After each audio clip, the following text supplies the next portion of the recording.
Welcome to the Write Better Fiction podcast, the show that helps you, well, write better fiction. I'm Shane Miller, urban fantasy author, writing coach, and story geek, and each week I'll be talking to industry experts about the writing craft, publishing, and the business of being an author. Enjoy the show. Hello, Fictioneers, and welcome to episode 18 of the Write Better Fiction podcast. Today, I'm chatting to Deborah Halverson, the author of Writing Young Adult Fiction for Dummies, all about writing young adult fiction. So stay tuned for that. Now it's time for Question of the Week. On episode 16 with Jeff Elkins, the question of the week was, what's the last novel you read that you couldn't put down? Herman Sternagel said Insurrection by Star Z. Davies, book 3 in her Powers Legacy series. Seriously, such a good series. This needs to be on the radar for anyone who's a fan of dystopian fiction. And last week's question from Jenna Moressi's episode on Shut Up and Write the Book was, do you prefer reading an ebook, paperback, hardback, or audio, and why? And Angela Haas said, paperback books are best, full stop, in huge capital letters. Nothing matches the feeling of paper against your fingertips as you turn the pages. I love finishing a paperback and looking back at the worn edges and folded corners where I had to take a break. They're easier on my eyes to look at, and they look awesome on the shelf at the end. So this week's question is, what's your favorite young adult novel and why? Okay, now it's time for my update from the writing chair. As you can see or hear, depending on how you're consuming this, I'm back from Cleveland and I'm ready to get stuck into writing again. One thing Cleveland did for me was really make me question where my author business is right now and where I want to take it going forward as well. It also made me take stock of the past 18 months because I haven't released any fiction in 18 months. And I think I finally worked out why. Anyone who knows me knows I make a habit of minimizing a lot of things and thinking of everything that happens in my author life as somehow being separate from what happens in real life. But these things are connected. And look, I wasn't in the same place emotionally 18 months ago as I am now. I'm in a much better place and I'm ready for this again. And I feel like I say this every week, but I don't think I'd had this revelation before that maybe things were more difficult than I thought they were. And that actually has a huge impact on how effectively you run your business, how effectively you can write books, and how effectively you can market them. And it can make you jaded about the projects that you're working on as well.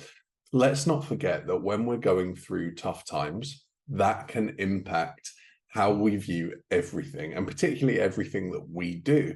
So somehow I'd convinced myself that these books that I'd written weren't that great. I think I just got to a point where I didn't see success with my fiction as fast as I wanted. And I say that because I spent the first 5 months of 2022 writing and rapid releasing the Myth and Magic urban fantasy series because rapid release was the hot marketing tactic at the time. It was the thing that everyone did. And while it worked to some extent, two things happened. First, I burned out, because sticking to a rapid release schedule is really hard.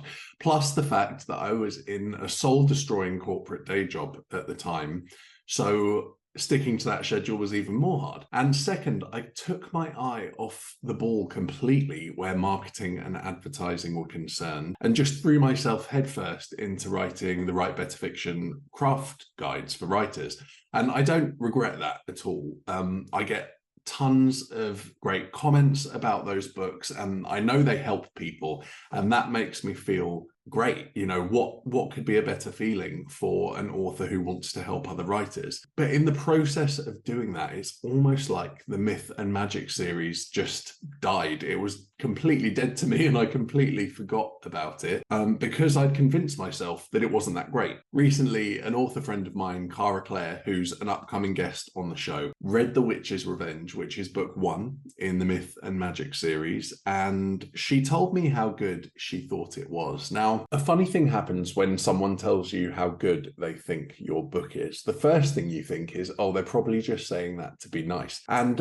I haven't known Cara that long. she has no reason to be nice about my books. There's no reason for her to say that. Also, she is a six-figure author who has been hugely successful with her Phoenix Prophecy series lately. So she asked about what I was doing currently with marketing, and I had to admit that I hadn't really been doing anything and hadn't been for a long time. And to put it bluntly, she basically told me I was a dick and that I needed to start marketing the series because it's good and that she thinks I could be making money from it. There was more to it than that, obviously, and I won't go into it all here, but Cara's actually spent quite a lot of her time over the past couple of days helping me figure out how to resurrect the series and hopefully make it successful. So as much as it kills me to say it, because I know Cara will probably listen to this as well, I'm super grateful to her for her help in making me see sense where these books are concerned. And the next couple of weeks for me are going to be all about sorting out that series and getting it moving again. And if I can do that, I might actually find the motivation to finish it, because I had completely abandoned it and I didn't know when I was going to finish it. But I'll keep you updated on that as the weeks go by. If you want early access to episodes and exclusive access to the Fictioneer community on Discord, where you'll get to participate in things like Question of the Week and weekly accountability,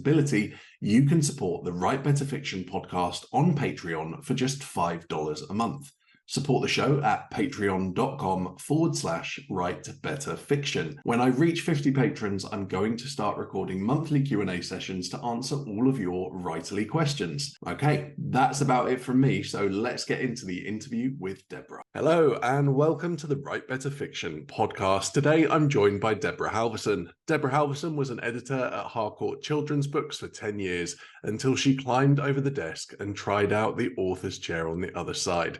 Now she's the award-winning author of writing young adult fiction for Dummies, which is what we're going to talk about today, writing new adult fiction, the teen novels Honk If You Hate Me and Big Mouth, the picture book Letters to Santa, and 3 books in the remix series for struggling readers. Armed with a master's degree in American literature and a fascination with pop culture, she sculpts stories from extreme events and places, tattoo parlors, fast food joints, and perhaps most extreme of all, high schools. Hi, Deborah. Welcome to the show. Hi, thanks for including me. You're so welcome. So if we could kick off then by you telling us a little bit more about you and your journey into writing. Sure. I think it's probably like a lot of writers. I always knew somehow I wanted to write. I was a reader.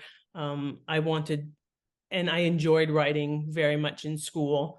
It's not always the case for writers, but for me, that was the case. And so it started young, but I had this great fear that I could never be a writer because I was convinced that writers are born with all these ideas inside or something. And so I could never, if you gave me an assignment in school, I could write some bang up stuff. But to come up with my own ideas, I did not feel confident in that. And eventually what I decided was I wanted to be, I have also this practical side. I wanted to be a part of making books, but I wanted to make a living. And my parents were always telling me how that's probably not going to happen with your writing. And that's a whole other topic.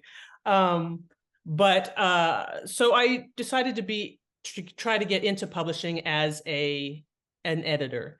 And by accident and fortunate circumstances, I lived in San Diego when Harcourt Children's Books was located in San Diego, because otherwise you need to be in New York for the most part at that time. This was 1995. So I managed to, after trying various ways to get in, I finally got a job, and it happened to be in the children's books division.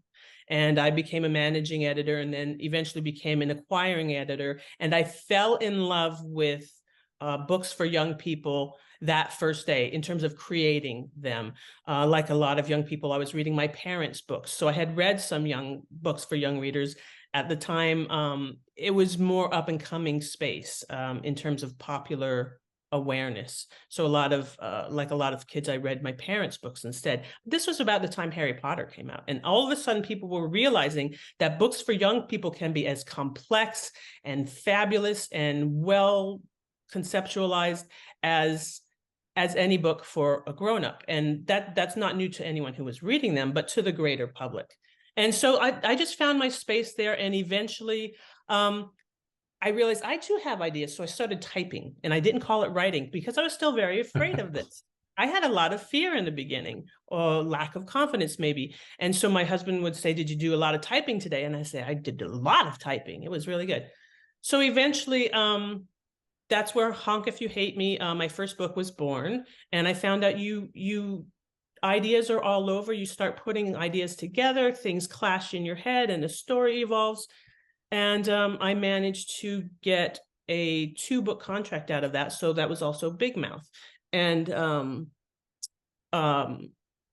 but long about that time, I had triplets, and I could no longer go into the office 5 days a week. So I went freelance, and I started writing more there and editing more. And eventually writing young adult fiction for dummies became a possibility for me. And that's the craft book in the For Dummies series, which helped me unite my two worlds, the editing and the writing. And so now I'm out there with plenty of other writers in terms of working that writing life work balance. I've got some projects in the works, but just getting everything, those triplets have just graduated high school.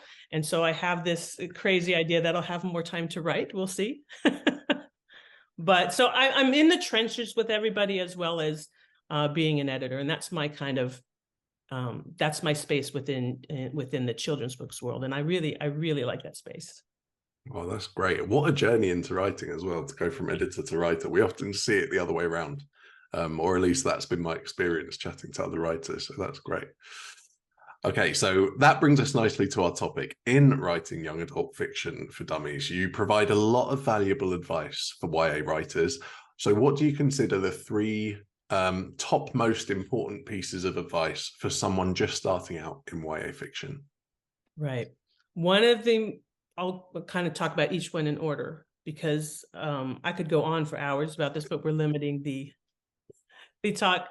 So having a youthful narrative sensibility, and by that I mean the understanding that your protagonist is interested in things that young people are interested. They don't sound wiser than they are. What wisdom comes with experience, and the entire journey of the teen years is gaining experience and gaining wisdom. So we know that a YA novel is going to start from a place where they're going to grow to more maturity on their topic, and the reader's going to grow with them.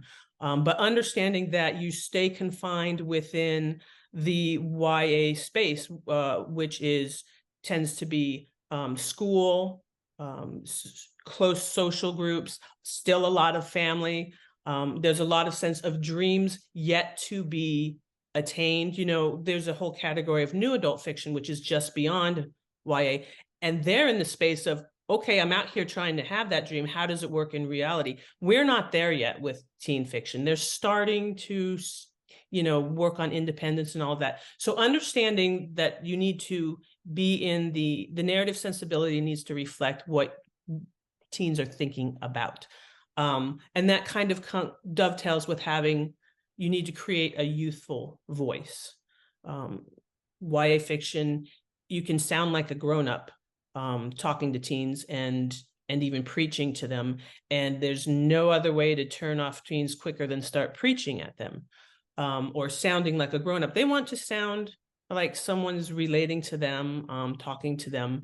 So some things I encourage people to do is kind of embrace your inner drama queen. How do I sound 16 when I'm 46? Yeah. Teens exaggerate, mom's going to kill me. No, she's not. But that's what they say. Mom's going to kill me, or this is the worst day ever. Probably not.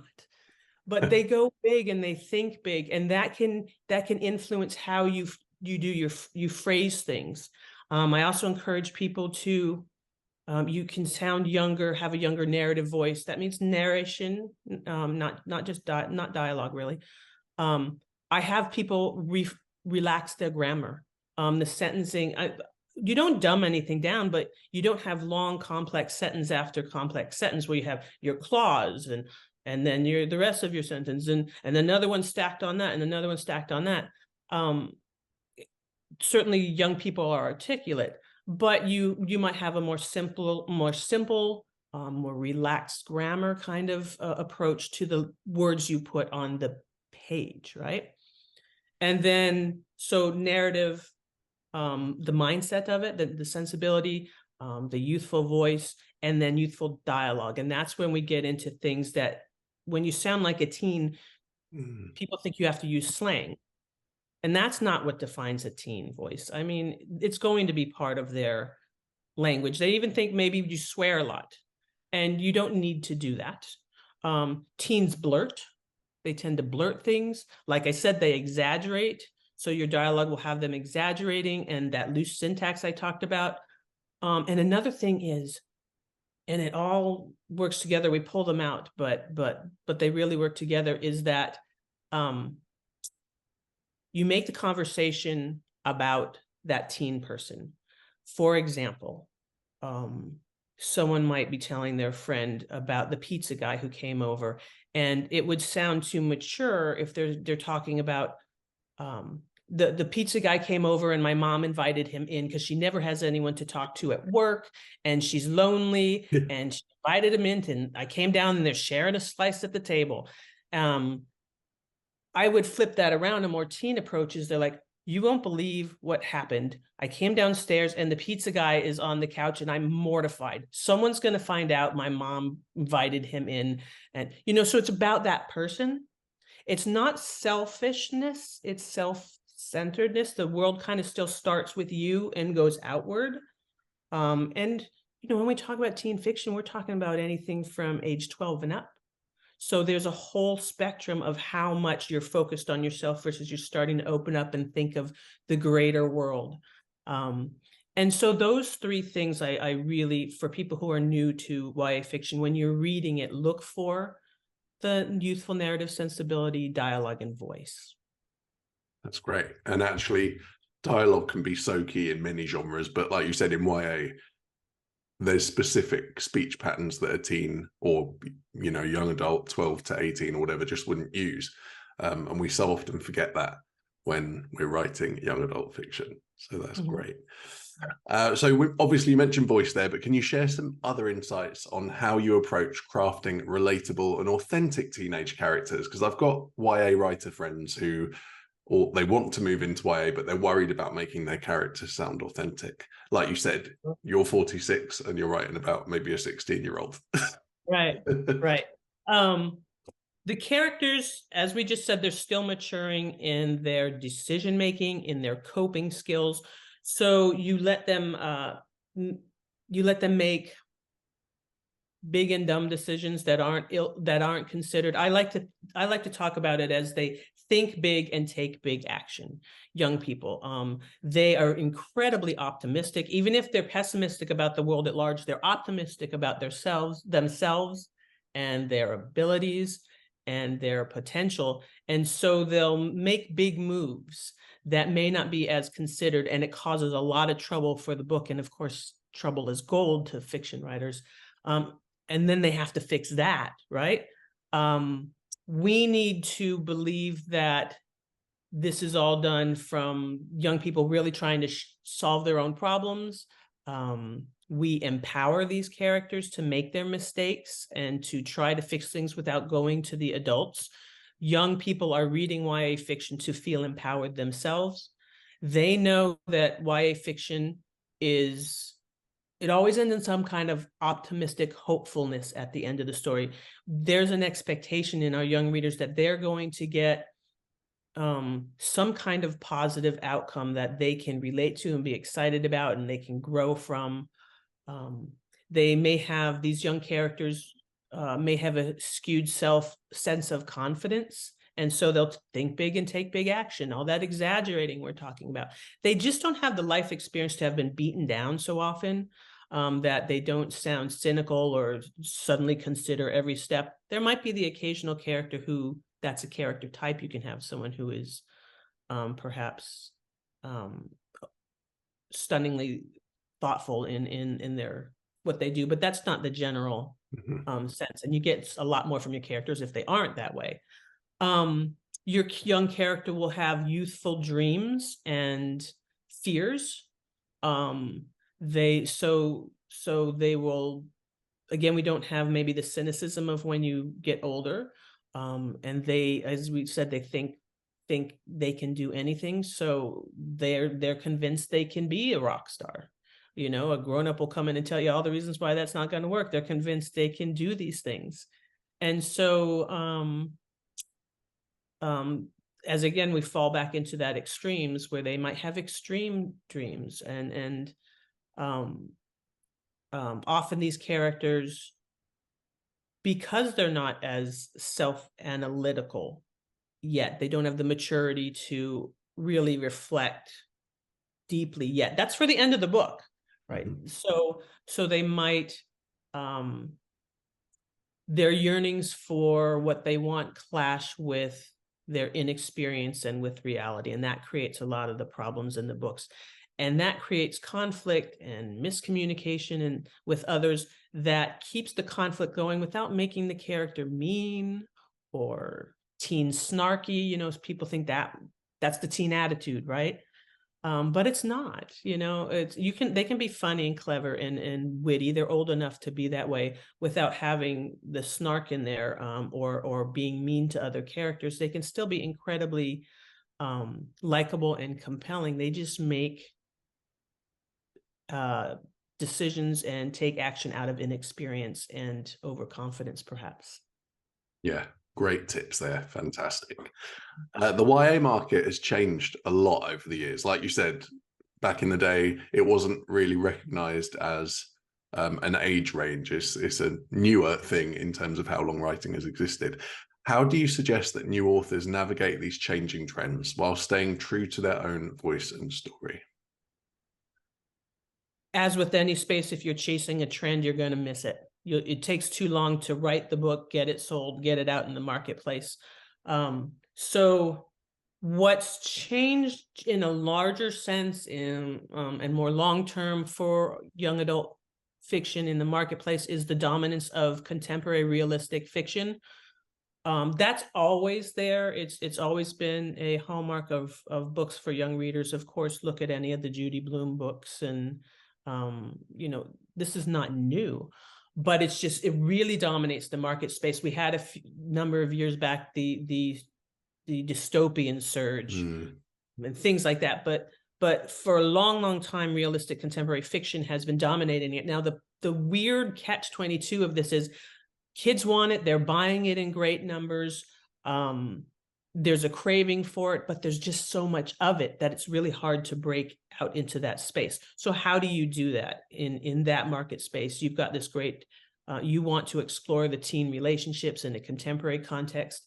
And so I will encourage people to find that hook, that unique concept for the eternal exploration of friendship or romance or whatever, that allows you to separate it from the other books. You can't just say this is a book about two friends who break up and come together. You have to do something more, and that does make people mad sometimes, but that's called the quiet book. We want the one that stands out from the others on the shelf.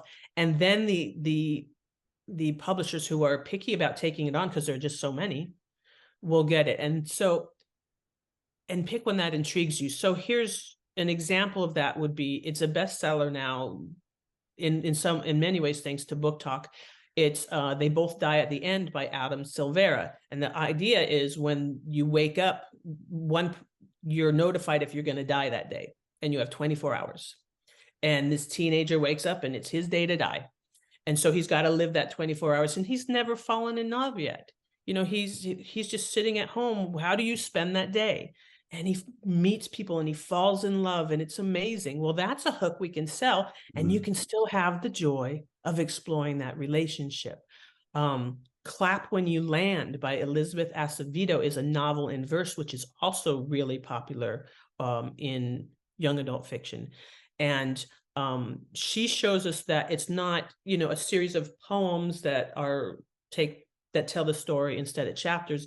It's not a cheat for not having to develop a full chapter. These are each as rich as they can be. And in Clap When You Land, I mean, you may know her as the author of the National Book Award. I don't know if it won or was a nominee, The Poet X. Oh, right. Okay. Yeah. So she wrote Clap When You Land, and this is two girls find out their dad died. One's in New York City, one's in the Dominican Republic. but they didn't know about each other. They didn't know the dad had another family in another space. And so when their dad dies, they find out about each other. And that concept alone is jump out and riveting. And so how do you explore sibling relationships and the upheaval? So you find that space to do it. And with novel and verse, you make sure that you've fleshed out a story, and read lots of those to see how it's done, for sure. And I guess we should mention graphic novels. Yes. That's huge right now. And publishers are opening up graphic novel imprints for YA all over the place. And it's a very particular kind of storytelling. Writing a manuscript like that is more like a movie script, but not really. Read lots of those. If that intrigues you, read them to see how it's done, and type them up to see what they would look like, and learn how to tell that story. It's popular, but you really have to understand how it works. Yeah, it's a very specialized art form, the graphic novel, for sure. Yeah. You mentioned something interesting there. You were talking about kind of the premises of these great YA books. I haven't prepped you for this, but for an author that is struggling to come up with a premise for their book, or they think they have a seed of an idea, but they're not quite sure how to get that premise right, what advice do you have for them? I think there's something you should do at the very beginning of the process before you've written the novel. And I think you need to write your hook statement. If you open up any novel, on the first page, on the copyright page, there is the cataloging in publication information. It's the Library of Congress description of the book. And they have a 1-sentence description of the story, so that if you were to type this in your book, you know that this Clap When You Land is about the teen girl, but that one is about people who have survived a plane crash. So you can open up any book and see those. And I suggest you do, and you write those. There are 4 elements to that. And it will force you to think. If you have all these elements in your story, and you have a concept that you can articulate as being more than it's a friendship story, that's more specific. And that is, you have you talk about your theme, you talk about the journey, you talk about the unique circumstances of it if it's set in the 1800s. Blamed for ruining her town by burning down a factory 10 years earlier, 16-year-old Mona Lisa Kent decides to take charge of her life, but is unprepared for the revelations and revolution that follow. So we know the concept is about burning down a factory. We know the girl's age.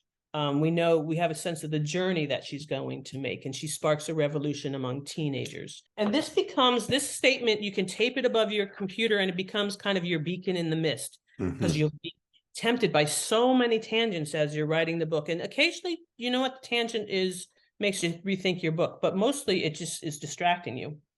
So here's another one. This is my book, Honk If You Hate Me. 14-year-old Sherman Thuff, a student at the tomato-obsessed Delhiney Junior High, has his hopes set on being a competitive eater. But when his training regimen begins to seriously interfere with his enjoyment of life, and he even starts losing his friends, he decides he should rearrange his priorities. So we know that this is a kid aspiring to be a competitive eater, which is different. It's a hook. And literally, I sold that book just on that description. That's how I ended up with the 2-book contract, because I wrote Honk If You Hate Me, and in the process of selling that, the agent said, oh, she's working on this other book about a boy who aspires to be a competitive eater. So if you're shaping that, it helps you wonder.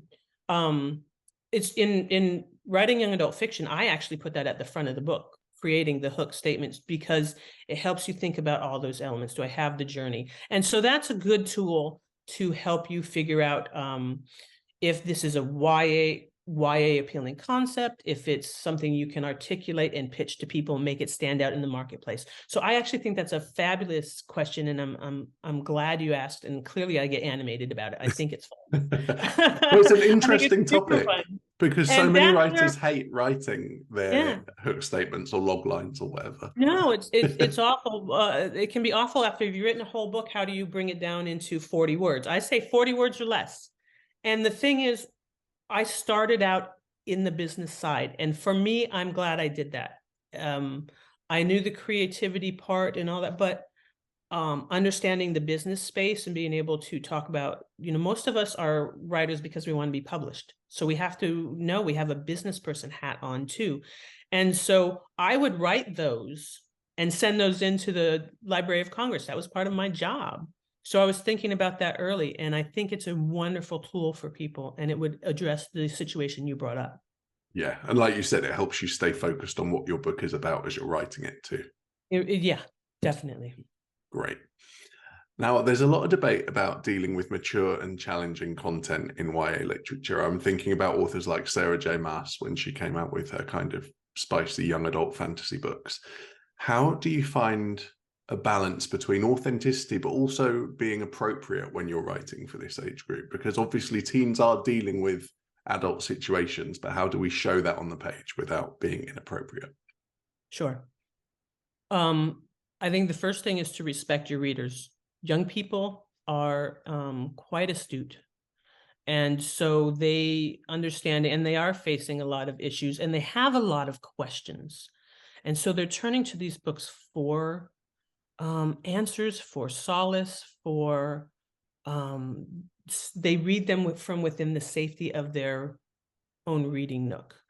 So they want to experience the world and work through these problems, and so if you respect them, first of all, from the outset, that you can take up these topics with them. Now, what we also want to do is respect their imaginations. That is, they will fill in the gaps. You can write kind of around things. You can have, if you need, for some reason, a scene where young people have perhaps sex, and you can write it off the page. You can glide over it with just a few comments, and they know what happened. They can fill it in to the degree that they're comfortable with. If it's a horror novel, horror middle grade is particularly booming right now, of all things, not just horror YA. You only have to give them a few pieces, and they'll imagine the monsters just about the amount of scary that they're comfortable imagining.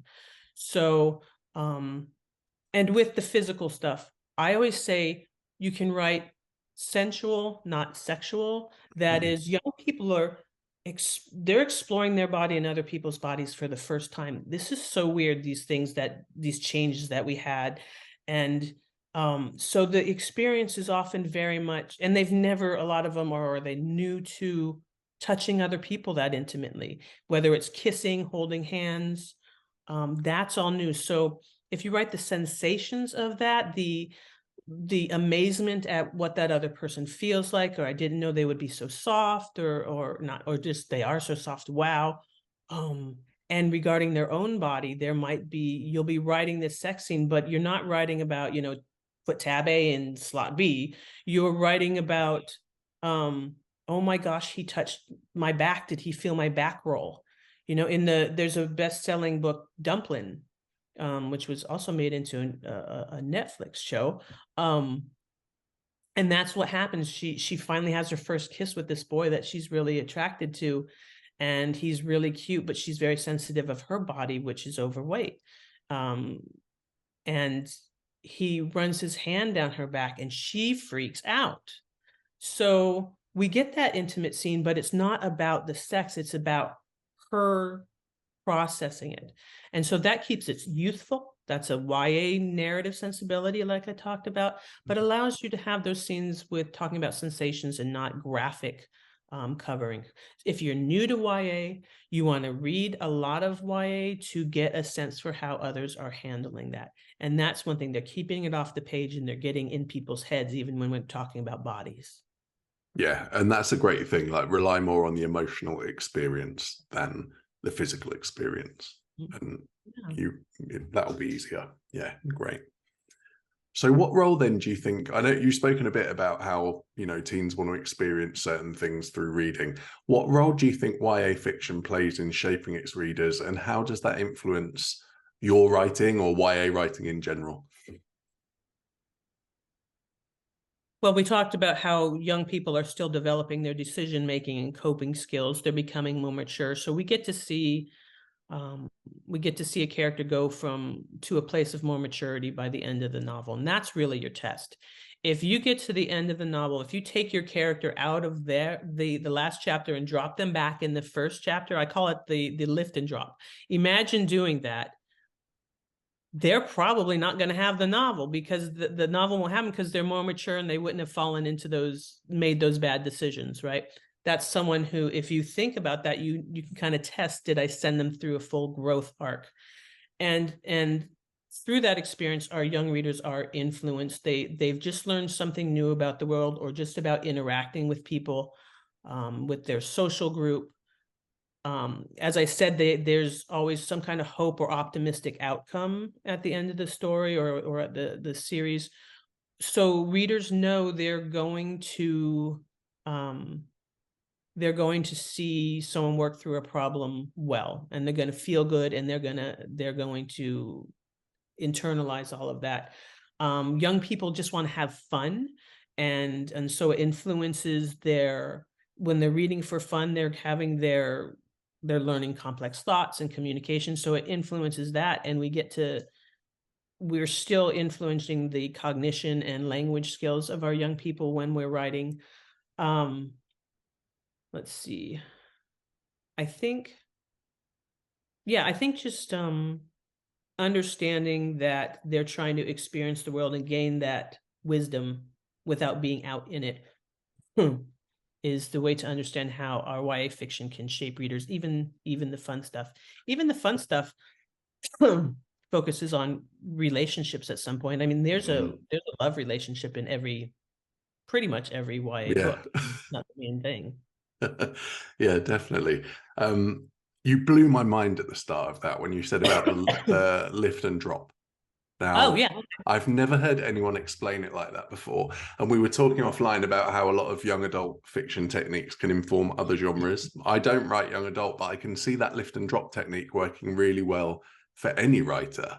Like, if you start with the end and you took that end character and dropped them back into the beginning, one, you won't have a story, like you said, because they've got their growth to do. But two, you might be able to work out how your character needs to grow at the beginning. So what are they at the beginning if you start with the end?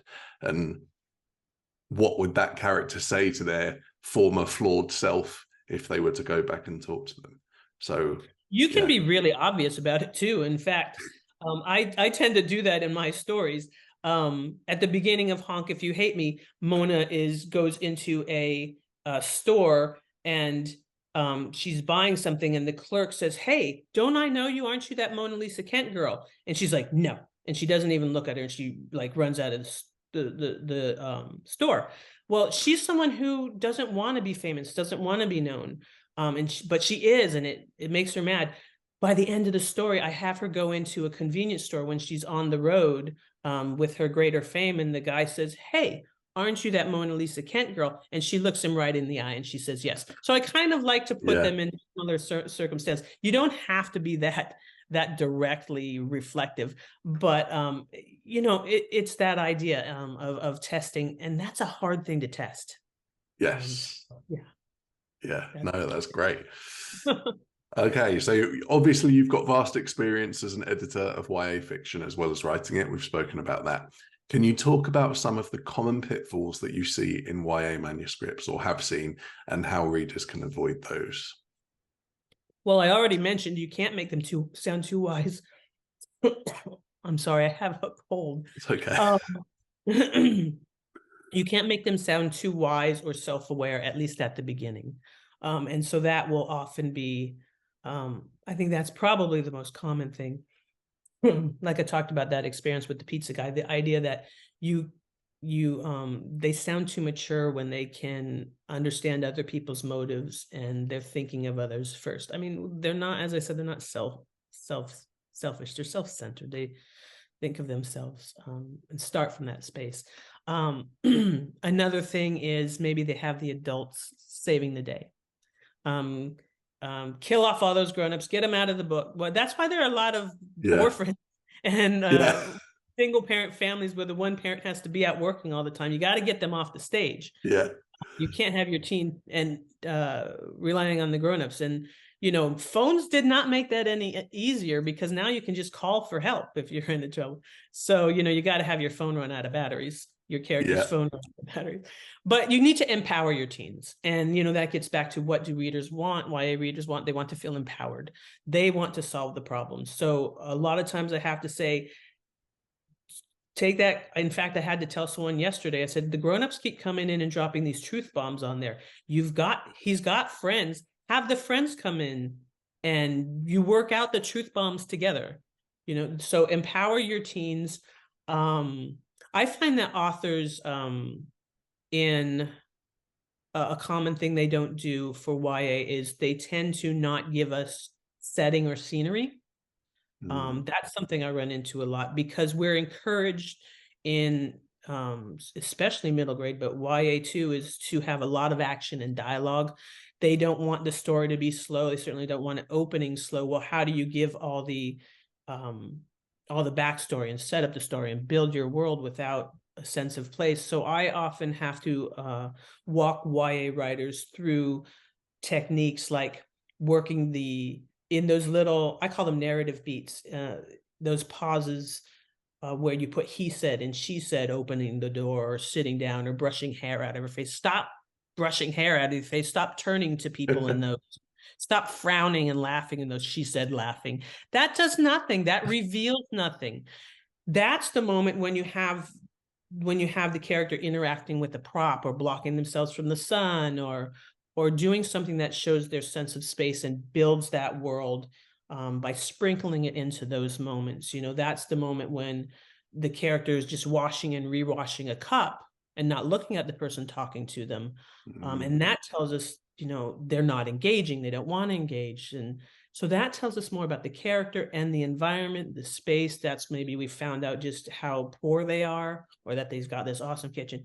So I find that's common in YA. I find, like I said, I encourage no snark. That's becoming less of a problem, interestingly, which I find, think of it. But I find that authors tend to play it safe in YA. They really want to keep their young person likable. They're really afraid not to make them seem mean or like jerks. So how do I get them in problems if they're not jerks? So I remind people that conflict comes from miscommunication or wrong assumptions. And we already talked about how if you have your character thinking big and making these jumps and not having experience, they're going to make a lot of wrong assumptions. So I encourage people to let their young people judge themselves or others wrongly, quickly, harshly, and then the fallout comes from there and they learn from that. That doesn't make them mean. That makes them make a wrong call and they stay likable. So that's just, eye rolls, can I say? Stop having your teens roll their eyes. Yeah. That is like, you can't, they rolled their eyes 20 times in your 20 pages. You get one. That's what you get one eye roll.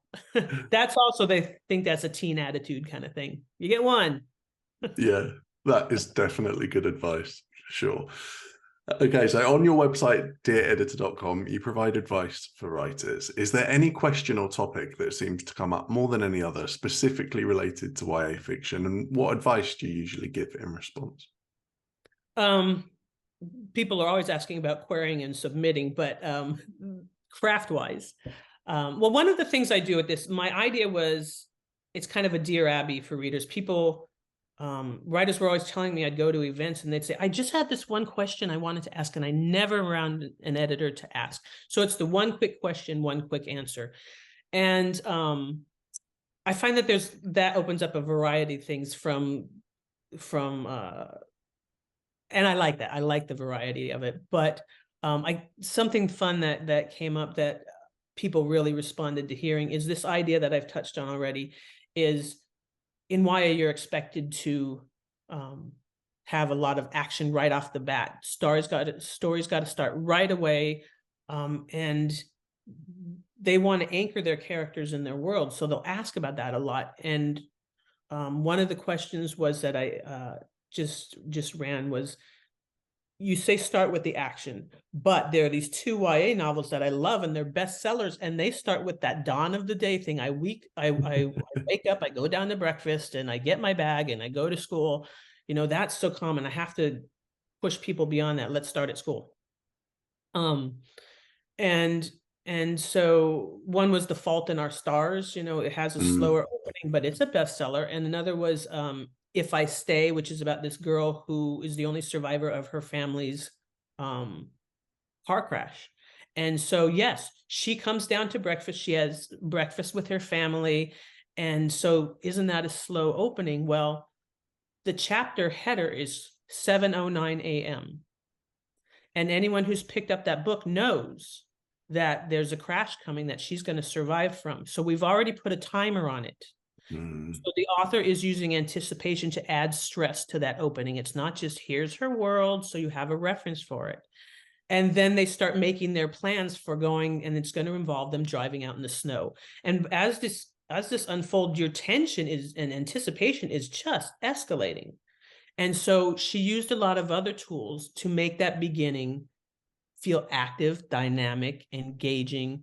And so slow, maybe if you look at what the plot points are, but all the other tools come in. So I try to encourage YA writers, and so we'll talk about that a lot on the site, is how to make a scene engaging for young people, especially in, for instance, classrooms. We all know classrooms. We all know bedrooms, so, and that's a common place for young people to be, right? Yeah. How do you make that interesting? So people will just say, well, she's in class, and just assume you're going to picture it because we trust their imagination. Well, that's boring.